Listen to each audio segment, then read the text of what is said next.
Hello everyone, good morning. एक बार फिर से आप सभी का क्रेजी जी के ट्रिक के डेली करंट अफेयर की सीरीज में स्वागत है। शुरू करेंगे आज के सेशन को। 20 मई के सभी करंट अफेयर को यहाँ पर हम एक एक करके डिटेल में डिस्कस कर लेते हैं। एंड तक सेशन को देखिए, रिलैक्स होकर आराम से देखिएगा। एक एक फैक्ट, एक एक इन्फॉर्मेशन, एक एक क्वेश्चन जो भी मैं आपको बताऊं आराम से नोट कीजिए। पीडीएफ क्रेजी जी के ट्रिक के एप्लीकेशन से ले लीजिएगा, वहां पर आपके लिए फ्री ऑफ कॉस्ट इसकी पीडीएफ अवेलेबल है। सबसे पहला क्वेश्चन, न्यू कैलेडोनिया हाल ही में चर्चा में रहा। यह द्वीप किस देश का हिस्सा है जहां पर स्वतंत्रता के लिए डिमांड उठ रही है? तो न्यू कैलेडोनिया की अगर हम बात करते हैं, एक आपको आइलैंड देखने को मिलेगा पैसिफिक ओशियन में। यह पार्ट है फ्रांस का। आंसर यहां पर ले लेते हैं, सबसे पहले आंसर बी हो जाएगा। देखिए, अगर आप मैप पर न्यू कैलेडोनिया की लोकेशन देखेंगे तो फ्रांस से ये काफी दूर देखने को मिलेगा आपको। जो ऑस्ट्रेलिया कॉन्टिनेंट है उसके पूर्व में जब आप दक्षिणी पैसिफिक ओशियन में आएंगे तो आपको यहां पर देखने को मिलेगा न्यू कैलेडोनिया नाम का एक द्वीप। अब यहां पर क्या है कि ये फ्रांस के अंडर में है, फ्रांस का यहां पर शासन है। अब फ्रांस जो पॉलिसीज लागू करता है वो न्यू कैलेडोनिया के लोगों को पसंद नहीं आती। एक्चुअल में क्या हुआ था कि 1998 में फ्रांस ने एक एक्ट पारित किया फ्रांस में, और उसने ये कहा कि न्यू कैलेडोनिया नाम का जो प्लेस है, यहां पर अगर कोई फ्रांस का व्यक्ति है ना, मतलब फ्रांस की जो मुख्य भूमि से आया हो, यूरोप से आया हो, अगर वो व्यक्ति न्यू कैलेडोनिया में आकर रहता है और अगर वो 10 साल से रह रहा है मिनिमम, तो उसको यहां पर जो लोकल इलेक्शन है वहां पर वोट देने का अधिकार मिल जाएगा, हम दे देंगे। अब दिक्कत यह है कि फ्रांस न्यू कैलेडोनिया के लोगों को अपनी फ्रांस की नागरिकता नहीं देता, इनको अलग करके रखता है। तो फ्रांस के जो जो न्यू कैलेडोनिया के लोकल लीडर है उन्होंने काफी विरोध किया, और अब लगातार न्यू कैलेडोनिया में फ्रांस से स्वतंत्रता की डिमांड उठ रही है कि भैया फ्रांस से हमको अलग होना है और अब हम अपना एक देश बनाएंगे। न्यू कैलेडोनिया का जो डेलीगेशन ग्रुप है, यहाँ के जो लोकल नेता हैं, उन्होंने फ्रांस की गवर्नमेंट से बात की। अभी कोई भी निष्कर्ष नहीं निकला। यहां पर फ्रांस ने यह जरूर बोला कि हम आपको सॉवरनिटी इन पार्टनरशिप दे सकते हैं, मतलब पार्टनरशिप में हम आपकी सॉवरनिटी को एक्सेप्ट कर लेते हैं। आप शासन करो पर राज या फिर जो कंट्रोल होगा वो फ्रांस का ही रहेगा, फ्रांस की गवर्नमेंट का ही रहेगा, जिसको न्यू कैलेडोनिया के जो लोकल नेता है उन्होंने नकार दिया। इसके बाद काफी हिंसक प्रदर्शन हुए न्यू कैलेडोनिया में फ्रांस के खिलाफ। फ्रांस के लोकल लोगों को, जो कि फ्रांस के मूल निवासी है या फिर जो सिटीजन है जो यहाँ आके रह रहे हैं, उनको भी लगातार हिंसा का सामना करना पड़ रहा है। तो ऐसी कंडीशन में न्यू कैलेडोनिया द्वीप काफी सुर्खियों में है।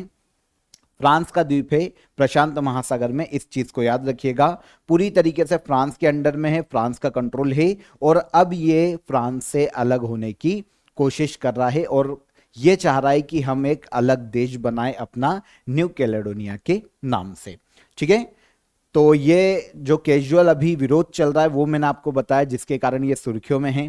देखिए, अगर हम न्यू कैलेडोनिया की हिस्ट्री देखने जाते हैं कि इसका इतिहास कहां से शुरू होता है, तो 1853 में सम्राट के शासन, जो सम्राट नेपोलियन थे फ्रांस में, नेपोलियन थर्ड, इनके शासनकाल में फ्रांस ने इस द्वीप समूह पर कब्जा किया था, और तब से न्यू कैलेडोनिया जो है फ्रांस के अंडर में ही है। और अब यहां पर आजादी के लिए मांग उठ रही है लगातार, और काफी हिंसक प्रदर्शन देखने को मिल रहे हैं फ्रांस गवर्नमेंट के खिलाफ। तो फ्रांस का भी ये ओवरसीज टेरिटरी में गिना जाता है ना, या फिर इसको समुद्र पारी विभाग के नाम से भी पुकारा जाता है। लेकिन जैसे फ्रांस के लोगों को सिटीजनशिप है, मूल भूमि के जो लोग हैं उनको जैसी सिटीजनशिप दी जाती है, वैसे ही न्यू कैलेडोनिया के निवासियों को फ्रांस नहीं दे रहा है। तो इसने बोला जब आपको हमको सिटीजनशिप नहीं देनी है, पार्टिसिपेशन नहीं देना है, तो भाई फिर हमको अलग होने दो, हम अपना अलग देश बना लेते हैं। फ्रांस की बात करते हैं तो पेरिस इसकी कैपिटल है। यूरो यहां पर ऑफिशियल करेंसी के रूप में यूज की जाती है, और फ्रैंक भी यहां की करेंसी है जो लोकल करेंसी है। इमैनुअल मैक्रोन यहां के प्रेसिडेंट के पद पर हैं, और फ्रैंकोइस बायरू यहां पर वर्तमान में पीएम के पद पर हैं फ्रांस में। इसके बाद सेकेंड क्वेश्चन है हमारा, हाल ही में किस राज्य ने एआई एंकर अंकिता को लॉन्च किया है? तो एक एआई एंकर को लॉन्च किया है, अंकिता नाम की एआई एंकर है। इसको लॉन्च करने का श्रेय दिया जाता है असम सरकार को। देखिए आपको पता है वर्ल्ड में पहली बार एक एआई एंकर जो कि गवर्नमेंट को रिप्रेजेंट करने वाली एआई एंकर थी, विक्टोरिया शी थी। यूक्रेन ने इसे लॉन्च किया था 2023 में, विक्टोरिया शी को 2023-24 के टाइम पीरियड में। तो यूक्रेन पहला ऐसा देश बना था जिसकी गवर्नमेंट की ऑफिशियल एक एआई एंकर थी, विक्टोरिया शी इसको नाम दिया गया था। अब इसी तरीके से भारत के असम राज्य ने एक एआई एंकर को लॉन्च किया है और इसको नाम दिया है एआई एंकर अंकिता। ठीक है, तो असम सरकार ने यह स्टेप लिया है ताकि राज्य में डिजिटल गवर्नेंस को बढ़ावा दिया जा सके। देखिए होगा क्या, राज्य में जितनी भी गवर्नमेंट पॉलिसीज हैं, कैबिनेट की जितनी भी मीटिंग्स हैं, जितने भी फैसले हैं, उनकी अपडेट अब ये एआई एंकर देगी अंकिता। अभी जो लैंग्वेज में इसको डेवलप किया गया है वो है लोकल लैंग्वेज असमिया या फिर इंग्लिश लैंग्वेज। ये दो लैंग्वेज में अपडेट दे सकती है एआई एंकर अंकिता।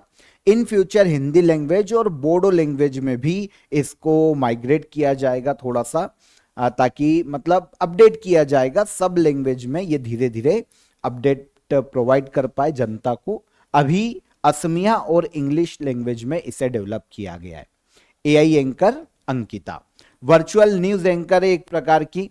असम सरकार का जो department of information and public relations है, इसने अलग अलग कई संस्थाओं के साथ मिलकर इसे डेवलप किया है। बोडो और हिंदी लैंग्वेज में काम चल रहा है, इन फ्यूचर इन लैंग्वेजेस में भी अपडेट देने लग जाएगी।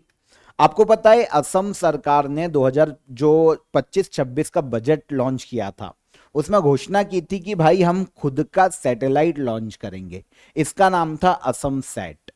अभी केवल अनाउंस हुआ है, इन फ्यूचर जब भी असम खुद का सैटेलाइट लॉन्च करेगा तो देश का पहला ऐसा राज्य बन जाएगा जिसने खुद का सैटेलाइट लॉन्च किया है, असम सरकार ने। ओके, और इस प्रकार से पहली एआई एंकर बनाई है गवर्नमेंट की तरफ से। देश का पहला ऐसा राज्य हो जाता है असम जिसने एआई एंकर अपॉइंट किया है और इसको नाम दिया है अंकिता। वर्ल्ड में करने वाला ऐसा पहला देश कौन था? यूक्रेन था, उसकी एआई एंकर थी विक्टोरिया शी।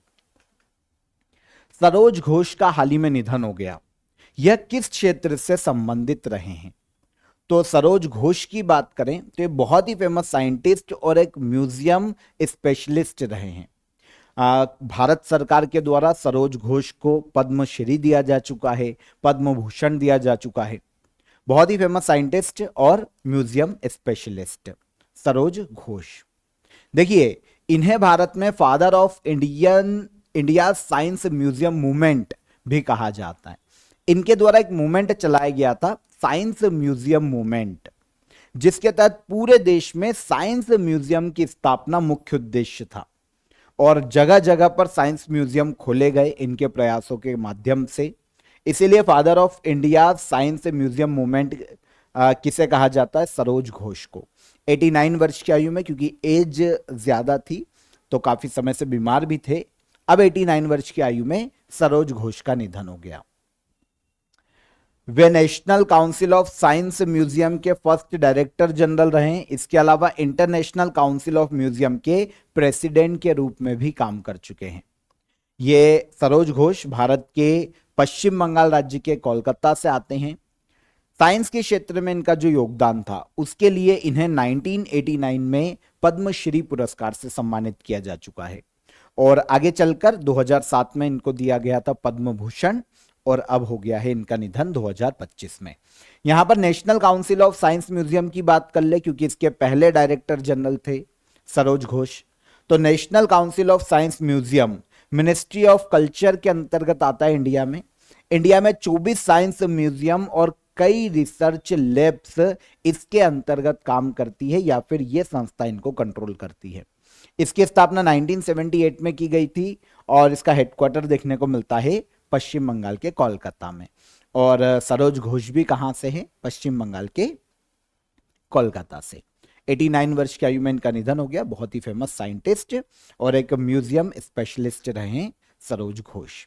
देखिए आगे बढ़ने से पहले आपको आज का ऑफर ऑफ द डे बता देता हूं फ्रेंड्स। आप सभी के लिए जीएस फाउंडेशन बैच यहां पर अवेलेबल है। जीएस के फाउंडेशन कोर्स आपको मिल जाएंगे जैसे हिस्ट्री, ज्योग्राफी, पॉलिटी और साइंस। बहुत ही बेसिक। देखिए आप किसी भी एग्जाम की प्रिपरेशन कर रहे हैं, चाहे वो वनडे एग्जाम हो, किसी स्टेट की पीएससी की एग्जाम हो, तो आप सभी को अगर फाउंडेशन तैयार करना है तो यहाँ पर आपको फाउंडेशन बिल्ड हो जाएगा। बहुत ही बेसिक से आपको पूरे कॉन्सेप्ट यहाँ पर क्लियर करवाए जाएंगे और बहुत ही इजीली इसके बाद आप कोई भी बुक पढ़ेंगे आपको इजीली हिस्ट्री, ज्योग्राफी, साइंस और पॉलिटी समझ में आने लगेगा। तो आप इस कोर्स को ज्वाइन कर सकते हैं बहुत ही अफोर्डेबल प्राइस में। डिस्क्रिप्शन में मैंने आपको इसकी लिंक दे दी है, वहां पर क्लिक करके आप इसे डायरेक्ट अवेल कर सकते हैं। और जैसा कि मैं आपको हर बार कहता हूं, हेल्पलाइन नंबर आपके पास है, कोई भी आपको हड़ल आता है, कोई भी आपकी क्वेरी है तो आप कॉल कर सकते हैं बिना झिझक के। तब तक हम चलते हैं अगले क्वेश्चन पर हमारे।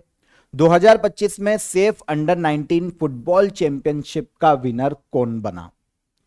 तो रिसेंटली अरुणाचल प्रदेश राज्य में सेफ अंडर 19 फुटबॉल चैंपियनशिप का आयोजन किया गया। जो 19 वर्ष से कम उम्र के खिलाड़ी होते हैं ना, उनके लिए ये फुटबॉल टूर्नामेंट आयोजित किया जाता है। एशियन फुटबॉल फेडरेशन इसका आयोजन करवाता है। तो under 19 football championship Arunachal Pradesh में हुआ। इसकी विनर रही इंडिया की फुटबॉल टीम। इंडिया ने फाइनल में बांग्लादेश की टीम को हराकर सेफ अंडर 19 फुटबॉल चैंपियनशिप का खिताब जीता है। आयोजन कहां? अरुणाचल प्रदेश। फाइनल में इंडिया ने किसको हराया? तो बांग्लादेश को पेनल्टी शूटआउट में हमने 4-3 से हराया और सेफ अंडर 19 फुटबॉल चैंपियनशिप अपने नाम कर ली। 9 मई को यह शुरू हुआ था कंपटीशन, 18 मई को यह खत्म हुआ। 6 टीमों ने यहां पर पार्टिसिपेट किया, बांग्लादेश, भूटान, मालदीव, इंडिया, नेपाल और श्रीलंका। पुरुषों की अंडर 19 नेशनल टीम्स के मध्य में यह फुटबॉल टूर्नामेंट आयोजित किया जाता है। हर 2 साल में एक बार इसका आयोजन किया जाता है। आयोजन कौन करवाता है? South Asian football federation. इसको करेक्ट कीजिएगा, मैंने आपको एशियन फुटबॉल फेडरेशन बोला है। साउथ एशियन फुटबॉल फेडरेशन इसका आयोजन करवाता है और इसकी शुरुआत की गई थी 2015 में। लास्ट जो एडिशन था 2023 में, वो नेपाल में आयोजित किया गया था और उस वक्त भी विनर इंडिया ही रहा था। तब इंडिया ने फाइनल में पाकिस्तान को हराकर यह खिताब जीता था और अब हमने बांग्लादेश को हराकर इसका खिताब जीता और आयोजन हुआ था अरुणाचल प्रदेश राज्य में। यहां पर south Asian football federation south Asia के देशों में फुटबॉल मैचेस आयोजित करवाने वाली या गवर्न करने वाली बॉडी है। 1997 में इसकी स्थापना की गई थी। बांग्लादेश के ढाका में इसका हेडक्वार्टर है और काजी सलाहुद्दीन, जो कि बांग्लादेश से ही आते हैं, इसके वर्तमान में प्रेसिडेंट के पद पर हैं। आगे आए। सागर में सम्मान इनिशिएटिव किस मिनिस्ट्री के द्वारा शुरू किया गया? तो अच्छा देखिए, सागर समुद्र की बात हो रही है तो मिनिस्ट्री आपको यहां से डायरेक्ट आप जज कर पाएंगे। मिनिस्ट्री ऑफ पोर्ट, शिपिंग और वाटरवेज। पोत परिवहन और जलमार्ग मंत्रालय ने हाल ही में एक इनिशिएटिव की शुरुआत की है। सर्बानंद सोनोवाल, जो कि इस मिनिस्ट्री के मंत्री हैं, उन्होंने सागर में सम्मान इनिशिएटिव को लॉन्च किया। आंसर सी यहां पर करेक्ट हो जाएगा। देखिए ये जो इनिशिएटिव है ना, मैरीटाइम सेक्टर में या मरीन सेक्टर में महिलाओं की भागीदारी को बढ़ावा देने के लिए शुरू की गई है। जो महिलाएं हैं, जो विमेन हैं, उनका परसेंटेज बढ़े, है ना, उनका योगदान बढ़े मैरीटाइम सेक्टर में, इसके लिए शुरू किया गया है। Union minister of port, shipping और वाटरवेज सर्बानंद सोनोवाल ने सागर में सम्मान इनिशिएटिव की शुरुआत की और यही मिनिस्ट्री की ये योजना है या इनिशिएटिव है जो शुरू किया गया। आपको पता है एक लक्ष्य हमारा 2047 विकसित भारत, उसी के तहत इनिशिएटिव मैरीटाइम अमृतकाल विजन 2047 को लॉन्च किया गया है, जिसका उद्देश्य 2047 तक मैरीटाइम सेक्टर में इंडिया को लीडर बनाया जा सके, नेतृत्व करे पूरे वर्ल्ड का इंडिया। इसके लिए जरूरी है कि भाई पुरुषों की जितनी भागीदारी महिलाओं को भी दी जानी चाहिए। अब देखिए विमेंस के लिए काफी सारे काम हैं। अगर हम मरीन सेक्टर में देखते हैं, मैरीटाइम सेक्टर में देखते हैं, तो सारे काम जो पुरुष कर सकते हैं वो महिलाएं कर सकती है। जैसे जो वेसल्स हैं, जो पोत हैं, उनको कंट्रोल करना, उनको मैनेज करना, इसके अलावा पोर्ट मैनेजमेंट का काम करना, है ना, जो भी सामान आता है उसके मैनेजमेंट का काम करना, और इसके अलावा कंट्रोल करना, संचालन करना, बहुत सारे काम है। तो महिलाओं की भागीदारी को बढ़ावा देना बहुत जरूरी है। अब इसके लिए क्या काम किए जाएंगे कि महिलाओं की भागीदारी बढ़े सागर में सम्मान इनिशिएटिव के तहत? तो महिलाओं को ट्रेनिंग दी जाएगी, स्किल सिखाई जाएगी, उनके लिए वर्कशॉप आयोजित की जाएगी और जरूरत पड़ने पर उन्हें स्कॉलरशिप भी दी जाएगी, है ना। महिलाओं को सिखाया जाएगा एक एक चीज कि कैसे वो आगे बढ़ सकते हैं। जगह जगह पर उनके लिए वर्कशॉप का आयोजन किया जाएगा और जितनी भी फील्ड हो सकती है मेरीटाइम सेक्टर में, चाहे वो पोर्ट मैनेजमेंट हो, है ना, या फिर कार्गो हैंडलिंग का काम होता है ना, ये सारे की सारे सेक्टर में महिलाओं को ट्रेन किया जाएगा सागर में सम्मान इनिशिएटिव के माध्यम से। अब ये जो योजना है ना, इसको लॉन्च किया गया है 18 मई को। आप जानते हैं 18 मई को क्या है? International day for women in maritime. 2025 में N ocean of opportunities for women theme रखी गई है international day for women in maritime की। 18 मई को यह डे मनाया जाता है, इंटरनेशनल डे है तो ये भी इंपॉर्टेंट है। और इसी दिन लॉन्च किया गया सागर में सम्मान इनिशिएटिव, ताकि देश में जो इक्विलिटी है उसको बढ़ावा दिया जा सके, है ना, जेंडर इक्विलिटी को बढ़ावा दिया जा सके, महिलाओं की भागीदारी को, पार्टनरशिप को इंक्रीज किया जा सके मैरीटाइम सेक्टर में, महिलाओं में स्किल डेवलपमेंट किया जा सके और हर सेक्टर में महिलाओं को आत्मनिर्भर बनाया जा सके। और 2047 तक भारत को मरीन सेक्टर में लीडर बनाना और समुद्री हब बनाना इसका मुख्य उद्देश्य है। तो आई होप समझ में आ गया होगा आपको। तो विमेन से रिलेटेड स्कीम है जिसको नाम दिया गया सागर में सम्मान initiative. Ministry of port, shipping और वाटरवेज की ये योजना है जिसे लॉन्च किया गया 18 मई को। राष्ट्रीय आतंकवाद विरोधी दिवस हर साल कब मनाया जाता है? नेशनल एंटी टेररिज्म डे हर साल मनाया जाता है देश में 21 मई को। कब मनाया जाता है? 21 मई को।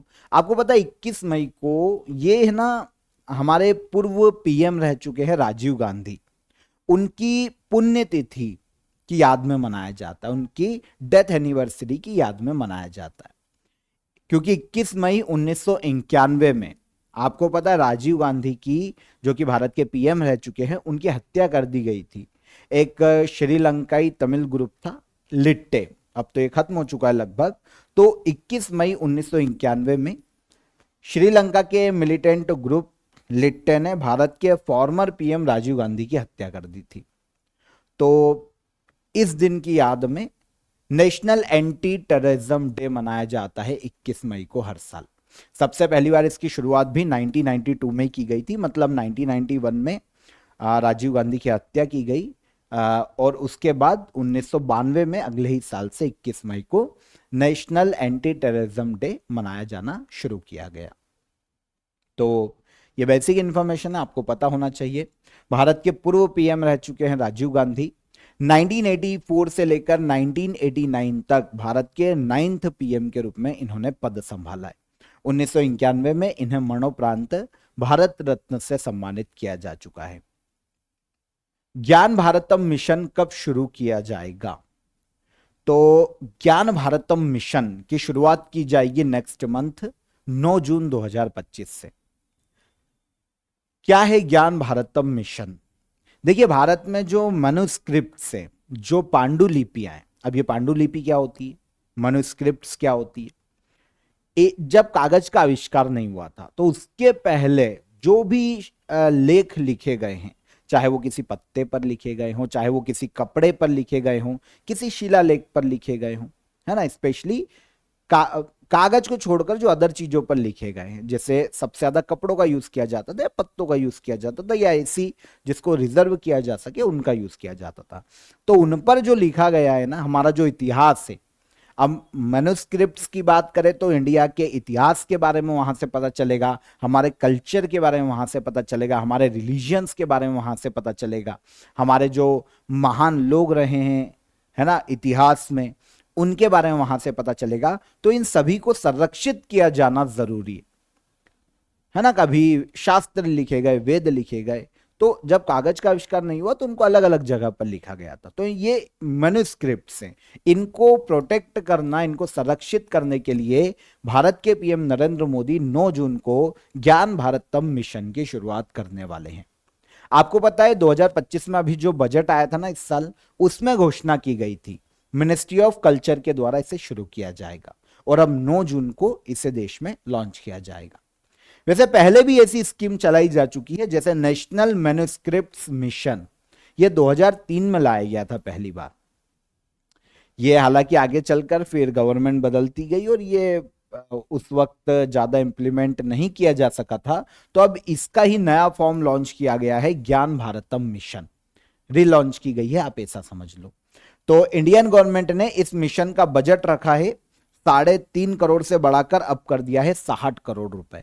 पहले ये 3.5 करोड़ था, अब इसको 60 करोड़ किया गया। सारी मैन्युस्क्रिप्ट्स को प्रोटेक्ट किया जाएगा, संरक्षित किया जाएगा ज्ञान भारतम मिशन के तहत। 9 जून को इसे लॉन्च किया जाएगा। मिनिस्ट्री ऑफ कल्चर के अंतर्गत ये पहले भी 2003 में शुरू की जा चुकी है, अब एक बार फिर से रीलॉन्च की गई। मिशन के तहत 32 मैन्युस्क्रिप्ट्स कंजर्वेशन सेंटर बनाए जाने थे, उस वक्त बनाए गए थे, जो कि पांडुलिपियों का संरक्षण करती थी, और अब इसी योजना को आगे बढ़ाया जाएगा। लॉन्च कब की जाएगी? 9 जून 2025 को भारत के पीएम नरेंद्र मोदी के द्वारा। हाल ही में किसे साउथ कोरिया टूरिज्म का मानद एम्बेसडर बनाया गया है? तो साउथ कोरिया के टूरिज्म को बढ़ाने के लिए जो एम्बेसडर है, टूरिज्म एम्बेसडर बोल लो, है ना, वो बनाई गई है हिना खान। हिना खान का आपने नाम सुना होगा, बहुत ही फेमस एक टीवी एक्ट्रेस है इंडिया की, और अभी कुछ समय से कैंसर से फाइट कर रही है, तो ये काफी सुर्खियों में भी रही है। तो हिना खान को अब साउथ कोरिया ने अपना टूरिज्म एम्बेसडर के रूप में अपॉइंट किया है। यह है हिना खान, आप पहचान जाएंगे इमेज देखकर। तो साउथ कोरिया टूरिज्म का एम्बेसडर बनाया गया है, टूरिज्म एम्बेसडर हिना खान को। भारतीय अभिनेत्री, अभिनेता नहीं है ये, अभिनेत्री है या फिर टीवी एक्ट्रेस आप इनको बोल सकते हैं। जम्मू कश्मीर राज्य से ही ये बिलोंग करती है। साउथ कोरिया की बात करें, ईस्ट एशिया का देश है, कैपिटल है सियोल। साउथ कोरियन वॉन यहाँ के ऑफिशियल करेंसी है, और पीएम के पद पर यहाँ पर पीएम या प्रेसिडेंट बोलो, एक ही पद है यहाँ पर, ली जू हो है, और ये भी एक्टिंग पीएम के रूप में अभी काम कर रहे हैं। ब्रांड एम्बेसडर अभी जो रिसेंटली रहे हैं 2025 में जो अनाउंस किए गए, तो उनमें श्रद्धा कपूर, यूरेका फोर्ब्स, इसके बारे में मैंने आपको बताया था, है ना, वाटर प्यूरिफायर, एसी वगैरह बनाती है। यूरेका फोर्ब्स की ब्रांड एम्बेसडर है श्रद्धा कपूर। शनैल, जो कि एक इंडियन एक ब्रांड है, परफ्यूम वगैरह ऐसी एसेसरीज बनाता है, तो अनन्या पांडे इसकी ब्रांड एम्बेसडर बनी है, इंडियन ब्रांड एम्बेसडर। एक कंपनी है थॉमस कुक, इसके ब्रांड एम्बेसडर बने थे कुछ समय पहले कार्तिक आर्यन। L&T फाइनेंस और स्केचर्स एक जूतों का ब्रांड है, इसके ब्रांड एम्बेसडर हैं जसप्रीत बुमराह। नारिका ब्रांड की ब्रांड एम्बेसडर हैं साइना नेहवाल। लिवाइस के ग्लोबल ब्रांड एम्बेसडर हैं दिलजीत दोसांझ। फेडरल बैंक की एम्बेसडर हैं विद्या बालन, और प्यूमा इंडिया की ब्रांड एम्बेसडर हैं पीवी सिंधु। ये 2025 में बने हैं सारे, तो इन पर एक बार नजर डाल लेना। इंदिरा सौरगिरी जल विकासम योजना का शुभारंभ किस राज्य में किया गया? इंदिरा सौरगिरी जल विकासम योजना लॉन्च की गई है तेलंगाना सरकार के द्वारा। किसके द्वारा? तेलंगाना ने हाल ही में इंदिरा सौरगिरी जल विकासम योजना को लॉन्च किया है। अच्छा, उद्देश्य क्या है? तो देखिए, तेलंगाना में जो शेड्यूल्ड ट्राइब्स के किसान हैं, उनके कल्याण के लिए, उनको सशक्त बनाने के लिए, और उनकी जो लाइफ स्टाइल है या आजीविका है उसको सुधारने के लिए इस योजना को राज्य में लॉन्च किया गया। जो एसटी के जितने भी किसान हैं उनको यहां पर मदद दी जाएगी अलग अलग तरीके से। एक नागर कुरनौल डिस्ट्रिक्ट है तेलंगाना में, यहां से इसे शुरू किया गया। 5 साल के लिए इस स्कीम का बजट रखा गया है 12,600 करोड़ रुपए तेलंगाना में। अब शेड्यूल्ड ट्राइब्स के जितने भी फार्मर है, ऑलमोस्ट 2.1 लाख ट्राइबल फार्मर्स को सोलर एनर्जी से चलने वाले जो इरिगेशन है या इरिगेशन फैसिलिटीज है वो दी जाएगी। स्कीम के तहत ऑलमोस्ट 6.69 लाख एकड़ भूमि पर सिंचाई की व्यवस्था की जाएगी, ऐसी भूमि पर जहां पर स्पेशली शेड्यूल्ड ट्राइब के किसान है या फिर जो शेड्यूल्ड ट्राइब के किसानों की भूमि है, वहां पर सिंचाई के लिए व्यवस्था की जाएगी। ऑलमोस्ट 6.25 लाख एकड़ भूमि पर यह सिंचाई की व्यवस्था की जाने वाली है। इसके तहत जो ऐसे ट्राइबल फार्मर से जो कि पोंडू कृषि या शिफ्टिंग खेती को करते हैं, उनको परमानेंट भूमि के अधिकार दिए जाएंगे। अच्छा, यहां पर एक और वर्ड आपको कंफ्यूज करेगा, पोंडू कृषि या शिफ्टिंग कल्टीवेशन बोल लें, एग्रीकल्चर बोल लें। एक क्वेश्चन पता है पीएससी और यूपीएससी काफी पूछता है कि पूर्वोत्तर भारत के जंगल वीरान होते जा रहे हैं, क्यों? तो वहां पर ऑप्शन होता है शिफ्टिंग खेती का। इसको जूम की कृषि भी बोलते हैं पूर्वोत्तर भारत में। क्या होता है कि जो ट्राइब्स होती है ना, वो भूमि में बहुत सारी होती है कि भूमि को माता मानती है और वो भूमि में हल चलाना पाप समझती है। तो वो क्या करती है कि जंगलों को काटती है और जला देती है और उस जमीन को कर देती है समतल। वहां पे क्या होता है, जमीन इतनी उपजाऊ है कि डायरेक्ट उसको बीज डालते हैं ना तो वो उग जाता है। तो ऐसे जो ट्राइब्स होती है ना, वो 5 साल 4 साल फसल लेती है बिना जोते भूमि को। अब एक वक्त के बाद जब भूमि अपनी उर्वरता शक्ति खो देती है तो वो हल तो चलाते नहीं। तो ऐसी कंडीशन में क्या, वो उस जगह से माइग्रेट कर जाते हैं और दूसरी जगह पर जाते हैं, वहां के जंगलों को जलाते हैं, काटते हैं और फिर वहां खेती करते हैं। तो ऐसे पूर्वोत्तर भारत के जंगलों पर काफी इफेक्ट पड़ा था एक समय में। अब तो काफी जो पूर्वोत्तर की जो ट्राइब्स है वो भी स्थानीय कृषि अब धीरे धीरे स्थानीय कृषि की ओर आ गए हैं और स्थानीय कृषि करने लगे हैं। तो इस तरीके से जो ऐसी ट्राइब्स हैं तेलंगाना में जो कि पोंडू कृषि या शिफ्टिंग खेती करती है, उनको स्थानीय कृषि के लिए भूमि आवंटित करना इस योजना का मुख्य उद्देश्य है। तो योजना का नाम क्या है? इंदिरा सौरगिरी जल विकासम योजना। किस राज्य ने लॉन्च की? तो तेलंगाना सरकार के द्वारा इस योजना को लॉन्च किया गया। आगे आएंगे लास्ट क्वेश्चन पर। 2025 में संसद रत्न पुरस्कार कितने सांसदों को प्रदान किया गया? हर साल संसद रत्न अवार्ड दिए जाते हैं, एक एनजीओ है, हम बात करेंगे उसके द्वारा। अब क्या होता है, ऐसे एमपीज पार्लियामेंट में जो कि बहुत ही रेगुलर होते हैं, मतलब बहुत अच्छा काम कर रहे हैं, एक एमपी के तौर पर अपने कर्तव्यों का अच्छा निर्वहन कर रहे हैं, है ना, प्रॉपर रेगुलर आते हैं, प्रॉपर अपना काम भी करते हैं। अगर अपोजिशन में है तो विपक्ष से अच्छे क्वेश्चन भी पूछते हैं, उनको देश की चिंता है। तो ऐसे जो अच्छे एमपीज है ना, उनको दिया जाता है संसद रत्न पुरस्कार। अब 2025 में एमपीज की बात की गई है तो 17 एमपीज को संसद रत्न अवार्ड से सम्मानित किया गया। 17 सांसदों को यह पुरस्कार दिया गया है, संसद रत्न पुरस्कार। तो इसके अलावा देखिए 2 स्टैंडिंग कमिटीज को भी दिया गया, जो पार्लियामेंट की जो स्थायी समिति है ना, 2 स्थायी समितियों को भी अवार्ड दिया गया है। 17 तो एमपीज हो गए और 2 स्थायी समितियां भी हो जाती है। बात करेंगे उसकी।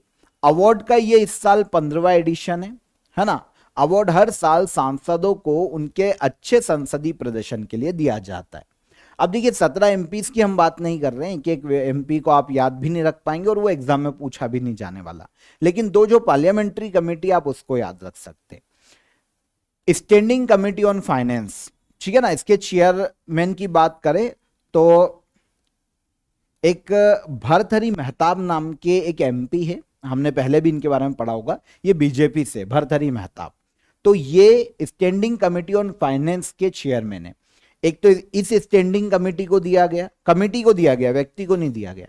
तो एक तो इस कमेटी को दिया गया, है ना। Second, standing committee on agriculture को दिया गया, जिसके चेयरमैन चरणजीत सिंह चन्नी है, कांग्रेस के ये। तो इन दोनों कमिटीज को, जो कि स्टैंडिंग या स्थायी कमेटी है, स्थायी समितियां वो होती है जो कि हर साल गठित की जाती है, हर साल एक पर्टिकुलर उद्देश्य के लिए, एक ही उद्देश्य होता है, वो हर साल गठित की जाती है। तो ये 2 कमेटियों को भी दिया गया है संसद रत्न अवार्ड 2025 और इसके अलावा 17 एमपीज को दिया गया है। अवार्ड हर साल दिए जाते हैं।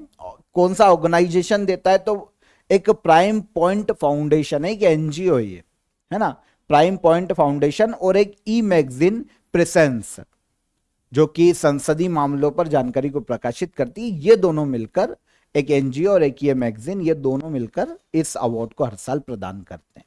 आपको पता है 2010 में ये जो अवार्ड है ना, भारत के former president doctor APJ Abdul Kalam के गाइडेंस में, उनके इंस्पिरेशन से शुरू किए गए थे और 2010 से ये हर साल दिए जा रहे।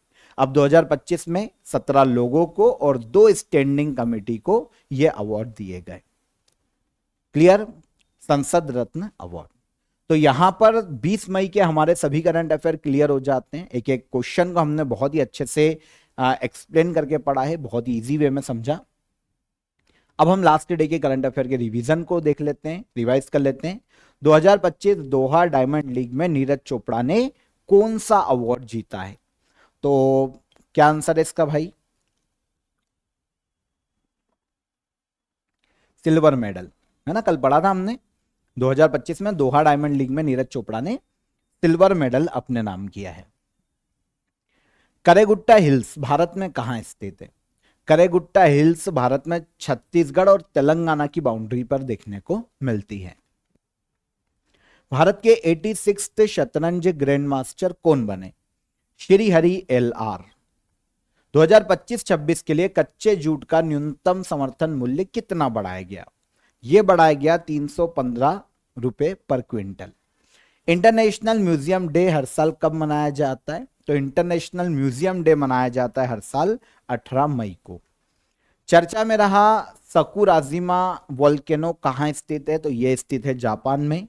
हाल ही में इसमें विस्फोट हुआ था, जिसके बाद ये सुर्खियों में रहा। एक देश एक धड़कन इनिशिएटिव किस मिनिस्ट्री के द्वारा शुरू की गई? तो इसे मिनिस्ट्री ऑफ कल्चर के द्वारा शुरू किया गया। पहला सागरमाथा डायलॉग 16 से लेकर 18 मई 2025 के बीच में कहां आयोजित किया गया? इसका आयोजन किया गया नेपाल के काठमांडू में। 2025 में पुष्कर कुंभ मेला कहां आयोजित किया जा रहा है? 2025 में पुष्कर कुंभ मेले का आयोजन किया जा रहा है उत्तराखंड के माणा गांव में। और 2025 में ला लीगा का खिताब किसने जीता? तो 2025 में ला लीगा का खिताब FC बार्सिलोना ने अपने नाम किया। तो ये सारे क्वेश्चन कल के सेशन के हैं, रिवाइज हो गए हमारे। अब हम चलते हैं लास्ट डे के करंट अफेयर, जो हमारे क्वेश्चन ऑफ द डे थे उसके आंसर पर। DNA की खोज किसने की थी? तो DNA की खोज की बात करें तो फ्रेडरिक मिशर ने DNA की पहली बार खोज की थी। भारत में सबसे कम वर्षा वाला स्थान है लद्दाख, जहां पर सबसे कम बारिश होती है। और संविधान के प्रम्बल को हमने USA के कॉन्स्टिट्यूशन से लिया है, प्रम्बल को। तो ये सारे हो गए कल के क्वेश्चन ऑफ द डे। अब आज के question of the day comment में आंसर कीजिएगा। HTML का फुल फॉर्म क्या है? मानव शरीर में ब्लड का जो कलर है वो लाल क्यों होता है? और कंप्यूटर के CPU का पूरा नाम क्या है? CPU का फुल फॉर्म क्या है? तो ये तीनों क्वेश्चन नोट कीजिए, कमेंट में आंसर कीजिएगा, फिर हम कल डिस्कस करेंगे इसको। आई होप सेशन पसंद आया होगा। वीडियो पसंद आया हो तो वीडियो को लाइक और शेयर करके ही जाइएगा। कल फिर मुलाकात करेंगे नेक्स्ट डे के करंट अफेयर में। तब तक अपना ख्याल रखिए, खुश रहिए और आराम से पढ़िए। NTPC का एग्जाम भी आ रहा है, SSC के भी काफ़ी एग्जाम्स लाइनअप है, तो आराम से पढ़िए और क्रेजी जीके ट्रिक एप्लीकेशन को चेकआउट जरूर कीजिएगा। कल मुलाकात करेंगे। जय हिंद, जय भारत।